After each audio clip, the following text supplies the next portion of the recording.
Ayan, magandang umaga mga kautol. Pasensya na po, takahubad tayo. Kararating natin sa bayan mga kautol. Ay, grabe naman yung nagtali din eh, oh, mga kautol.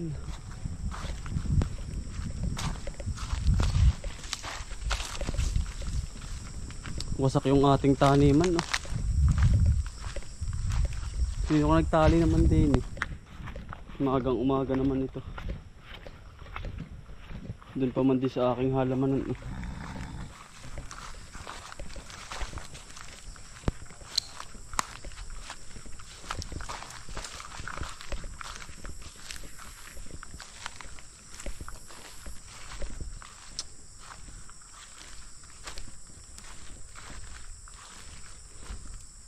Yan, nabiro ay. Wasak ang aking ano ay. Yan, nabiro. Wasak ang aking plastic, oh. Tinali ba naman din eh.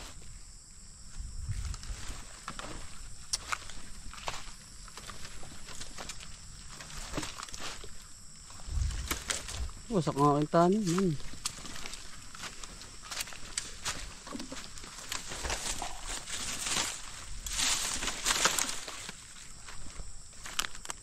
Kaya naman nabiro ay. Sira ang plastic, oh.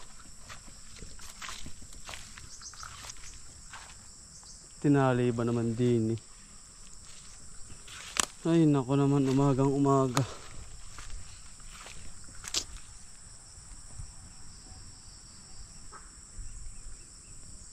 Wasak.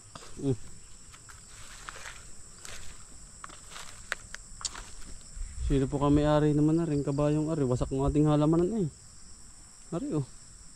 Pero po pinagkagasusan ko rin ay. Hindi pa nauulam mga kautol. Makakabutan natin kung sino may ari nito. Ito yung pinag-ano ko ay oh. Wasak. Ito naman po yung puhunan ko rin. Kaya nga lang ay. Sana kita naman po merong ano din oh. Meron pong plastic. Sayang.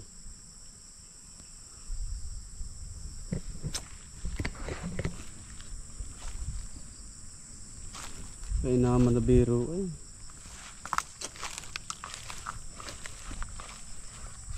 Wasak ay.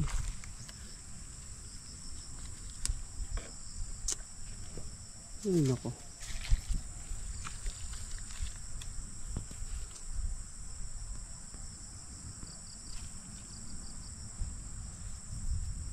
Sino ka naman ang may-ari nito?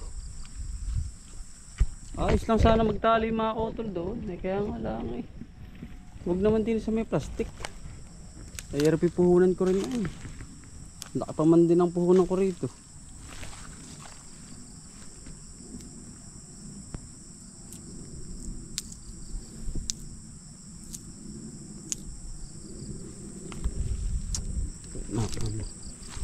Hindi tinali ay. Kita namang mayroong halamanan eh. Ay nako. Na ano nga aking ano mga outro, magagalit ka ba o hindi ano? Pero kaya pa naman pigilan, kaya nga lang ay syempre eh, tayo ay may halamanan dito. Sino naman itong may gawa nito ay syempre alam din naman niya na mayroong plastic eh.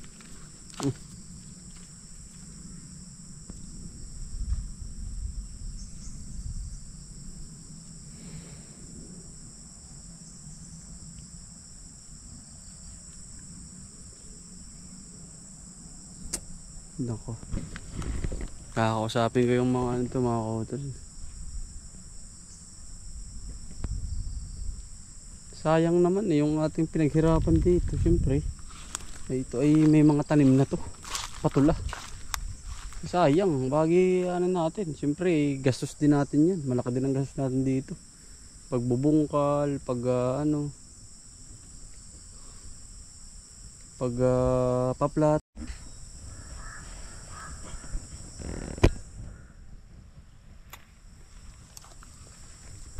Ay nako naman. Yan, ang hirap ng ganar eh. Sira ay, yan, puro butas-butas oh. Yan oh, wasak-wasak. Ayan. Ayan pa yung kanyang ano oh. Kita, ebidensya mga kautol. Tayo ng kabayo eh. Antayin-tayin ko lang mga kautol. At talagang kakausapin ko lang. Ito yung nahuli na namin ni Kuya eh. Nung nakaraan ay umulit-uli.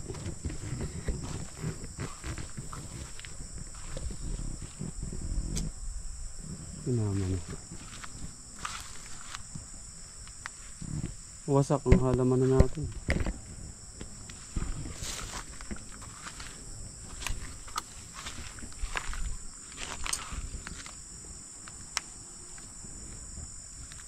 Wasak ang plastic.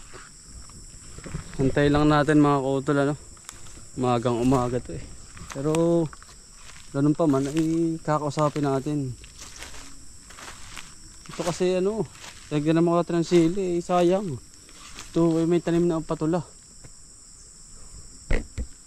Hantay lang natin.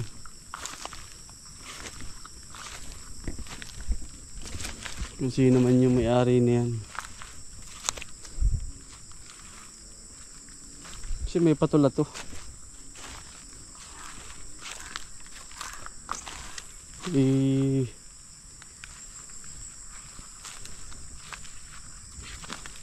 Gusto ng patulay sa ganito eh. Sa hindi na iaarawan, initan. Antay-antayin lang natin mga kautol. Kasi sayang naman yung pinaghirapan natin. Bakit papabayaan lang natin ano? Hindi mo alam kung magagalit ko o hindi mga kautol. Pero ako sabi pa hindi ka naman po naman dapat naman na hindi tali sa ganarit. Kawa po nung may mga talim nga. Nakikita natin mamaya mga kautol. Abangan natin si may kubo. Dito natin sa kubo eh. May taas. Siyempre magagalit-galit ka lang siyempre ano mga kautol. Pinaghirapan mo kasi yan. Yung ganyang plastic bago mo makuha ay talagang dudukot ka talaga sa bulsa mo ng pangpuhunan. At kaya bago natin magawa yan, sakripisyo. Amininda parin Shilo ang kanyang kapatid yung ganitong halamanan bago ka makapagpundar niyan ay dugo at pawis puyat mga kautol bago natin ma-achieve yung ganda ng halaman. Kaya wag naman po sanang itali sa ganyan kasi nandyan na yung halamanan yan eh. Sira ang kalahati.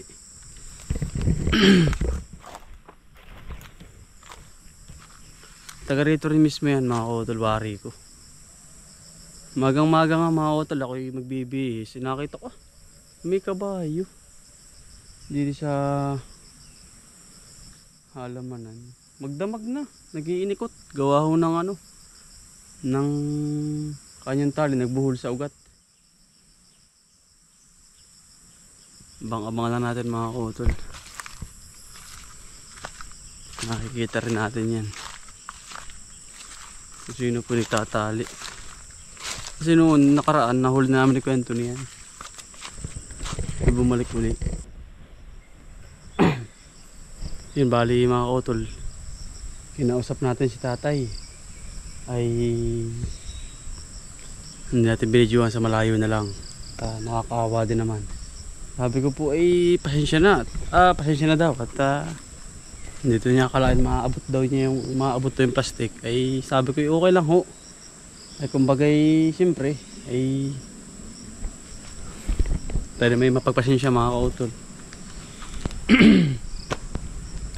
Ay susunod po ay wag na po kami tatali diyan at may tanim po ay sira po pati yung plastic. Sabi ay sige, sabi niya sa akin kabarangay ko po ay hingi po ng pasensya, okay lang. Sabi ko susunod po wag na muna kasi kapag sa ibang tao ay mga hindi maganda ang